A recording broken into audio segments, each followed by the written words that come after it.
Hello friends, welcome to Srinika Tamil kitchen. நல்லா மொறுமொறுன்னு இந்த மாதிரி கையில் ஒரே டைம்லேயே உடையிற மாதிரி ரொம்ப கிறிஸ்பியான பக்கோடா கொடுத்தா யார் தான் வேணான்னு சொல்வா. இந்த மாதிரி ரொம்ப கிறிஸ்பியான ஒரு இன்ஸ்டன்ட் பக்கோடா ரெசிபி தான் ஈஸியாக எப்படி செய்யறது இன்னைக்கு நம்ம வீடியோவில் பார்க்க போகிறோம். ஆனியன் பக்கோடா பண்ணுறதுக்கு நான் இன்னைக்கு 3 மீடியம் சைஸ் பெரிய வெங்காயத்தை இந்த மாதிரி மெலிசாக நீட்ட வாக்கில் கட் பண்ணி எடுத்திருக்கேன். இந்த மாதிரி நீட்ட வாக்கில் சேர்க்குறப்ப தான் பக்கோடா நல்ல பெரிய பெரிய பீசஸாக வரும். அதே சமயம் நல்ல உதிரியாகவும் வரும். இப்போ இது கூடவே 1/2 டீஸ்பூன் உப்பு, 1/4 டீஸ்பூன் பெருங்காயத்தூள், 1 டீஸ்பூன் அளவுக்கு தனி மிளகாய்த்தூள் சேர்த்துட்டு வேற எந்த பொருளும் சேர்க்காம இதை மட்டும் ஒரு டைம் நல்லா மிக்ஸ் பண்ணிக்கலாம். இந்த மாதிரி மிக்ஸ் பண்றப்ப வெங்காயத்துல உப்பு காரம் நல்லா இறங்கிரும். இந்த மாதிரி நல்லா மிக்ஸ் பண்ணி விட்டதுக்கு அப்புறமா இதை 5 நிமிஷம் அப்படியே ஊற விட்டுறலாம். 5 நிமிஷத்துக்கு அப்புறமா இதுல ஒரு 2லிருந்து 3 கொத்தளவுக்கு கருவேப்பிலையை இந்த மாதிரி கையிலேயே 1-2மா பிச்சு இதுல சேர்த்துக்கலாம். ரொம்ப பொடி பொடியா கட் பண்ணி சேர்த்தா எண்ணெயில தனித்தனியா பிரியறதுக்கு வாய்ப்பு இருக்கு. இந்த மாதிரி 2ஆ கட் பண்ணி சேர்க்கிறப்ப பக்கோடாவோட நல்லா பைண்ட் ஆகி நல்லா ஃப்ளேவர்ஃபுல்லாக இருக்கும். அதே மாதிரி ஒரு கை நிறைய கொத்தமல்லியை இந்த மாதிரி பெரிய பெரிய பீசஸாக கட் பண்ணி சேர்த்துட்டு இது கூடவே கொத்தமல்லி தண்டை ஒரு கை நிறைய கட் பண்ணி சேர்த்துக்கோங்க. நல்ல ஃப்ளேவர் கொடுக்கும் கொத்தமல்லி சேர்க்கிறப்ப.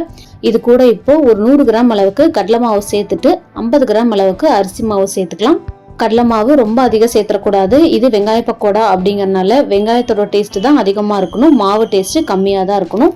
கடலை மாவு அதிகமாக சேர்த்துட்டா நம்ம பேக்கரியில் வாங்குற பக்கோடா மாதிரி நல்ல பெரிய பெரிய பீசஸாக தான் பக்கோடா வரும். இப்போ இதில் எடுத்த உடனே தண்ணி சேர்த்துறாம அந்த வெங்காயத்தில் இருக்க தண்ணியோடைய ட்ரையாக ஒரு டைம் மிக்ஸ் பண்ணிட்டு அதுக்கப்புறமா கொஞ்சம் கொஞ்சமாக தண்ணி தெளிச்சு இதை மிக்ஸ் பண்ணிக்கலாம். ரொம்ப லூஸாக இல்லாமல் இந்த மாதிரி கெட்டியான பக்குவத்துக்கு மிக்ஸ் பண்ணிக்கோங்க. இந்த மாதிரி நீங்கள் பிசைறப்ப கையில் கொஞ்சம் கொஞ்சம் ஒட்டும், அதுதான் கரெக்டான பக்குவம். அந்த பக்குவத்துக்கு இதை நல்லா மிக்ஸ் பண்ணிக்கலாம். இப்போ இதை ஊற வைக்க தேவையில்லை, டைரெக்டாக நம்ம இதை பொரிக்க ஆரம்பிச்சிடலாம். நல்லா சூடாக இருக்கிற எண்ணெயில் நம்ம மிக்ஸ் பண்ணி வச்சிருக்கிற பக்கோடா மாவை இந்த மாதிரி மேலே உதுத்தூட்ட மாதிரி ஃபுல்லாக சேர்த்துருங்க. ஒரே இடமா சேர்க்காம எல்லா பக்கமும் பரவலாக சேர்த்துருங்க. நல்லா உதுத்தூட்ட மாதிரி சேர்த்துருங்க. இல்லை அப்படின்னா ரொம்ப பெரிய பெரிய பீசஸாக பக்கோடா வந்துடும். உள்ளேயும் வேகிறதுக்கு ரொம்ப நேரம் ஆகும். இந்த மாதிரி சேர்க்குறப்ப கையில் ஆவி அடிக்கும். கொஞ்சம் தூரமாக வச்சுட்டு மெதுவாக சேர்த்துக்கோங்க. இப்போ ஒரு 30 செகண்ட் நல்லா இதை ஹை ஃப்ளேமில் வச்சு வேக வச்சதும் இந்த மாதிரி பணியார திருப்புற குச்சியை வச்சு இதை நல்லா ஒரு டைம் மிக்ஸ் பண்ணி விட்டுறலாம். இந்த மாதிரி மிக்ஸ் பண்ணுறப்ப ஒன்னோட ஒன்று ஒட்டாமல் வரும். எடுத்தோடனே இதில் கரண்டி போட வேணாம். திருப்பி விட்டுட்டு மறுபடியும் இதை ஒரு 30லிருந்து 45 செகண்ட் வரைக்கும் ஹை ஃப்ளேம்லேயே வச்சு நல்லா மிக்ஸ் பண்ணுங்க. நல்லா வெந்ததுக்கு அப்புறமா பபிள்ஸ் எல்லாம் ஒரு பாதி அளவுக்கு செட்டில் ஆனதுக்கு அப்புறமா இதை கரண்டி போட்டு மிக்ஸ் பண்ணி விட்டுறலாம். இப்போ பாருங்க, ஓரளவுக்கு நல்லா வெந்துருச்சு. ஆனால் இன்னுமே நல்லா கோல்டன் கலரில் வரணும். ஹை ஃப்ளேம்லேயே வச்சு இதை நல்லா வேக விடுங்க. லோ ஃப்ளேமில் வச்சுட்டா உங்களுக்கு அந்த கிறிஸ்பினஸ் வராது. ஹை ஃப்ளேம்லேயே இருந்தால் தான் அந்த ஹீட்டுக்கு நல்லா கிறிஸ்பியாகும் ஆனியன் எல்லாமே. இப்போ பாருங்க, நல்லா வெந்துருச்சு. நீங்கள் கரண்டியில் டச் பண்ணுறப்பவே அந்த பக்கோடாவோட கிறிஸ்பினஸ் உங்களுக்கு கரண்டியிலேயே தெரியும். அதே மாதிரி வெங்காயம் கொதிக்கிற சலசலப்பும் கொஞ்சம் அடங்கி இருக்கும். இந்த ஸ்டேஜ்லேயே இதை எடுத்துடலாம். இதுக்கு மேலே விட்டால் வெங்காயம் கருக ஆரம்பிச்சிடும். அதனால இந்த பக்குவத்தில் எடுத்துட்டீங்க அப்படின்னா ஆறுனதுக்கு அப்புறமா இன்னுமே கிறிஸ்பியாகி சாப்பிட்றதுக்கு கரெக்டான பக்குவத்தில் இருக்கும்.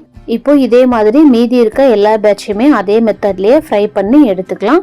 ரொம்பவே குயிக்காக ஒரு 20 மினிட்ஸ்க்குள்ளேயே இந்த பக்கோடாவை நம்ம செஞ்சு முடிச்சிடலாம். ரொம்பவே ஈஸி, சிம்பிளாக வீட்டில் இருக்க பொருட்களை வச்சே நம்ம செஞ்சிடலாம். பாருங்கள், தட்டில் போடும்போதே எவ்வளோ உதிரியாக இருக்குது அப்படின்ட்டு நல்ல மொறுமொறுன்னு இருக்கும். கொத்தமல்லி கருவேப்பிலை ஃப்ளேவரோட சாப்பிட்றதுக்கு அவ்வளோ டேஸ்ட்டாக இருக்கும். இந்த இன்ஸ்டன்ட் பக்கோடா ரெசிபியை உங்கள் வீட்லேயே கண்டிப்பாக ட்ரை பண்ணி பாருங்கள். ட்ரை பண்ணி பார்த்துட்டு எப்படி வந்துச்சுன்னு எனக்கு கமெண்ட்ஸில் சொல்லுங்கள். நம்ம சேனல் உங்களுக்கு பிடிச்சிருந்தா லைக் பண்ணுங்கள், ஷேர் பண்ணுங்கள், மறக்காமல் சப்ஸ்கிரைப் பண்ணுங்கள். தேங்க்யூ.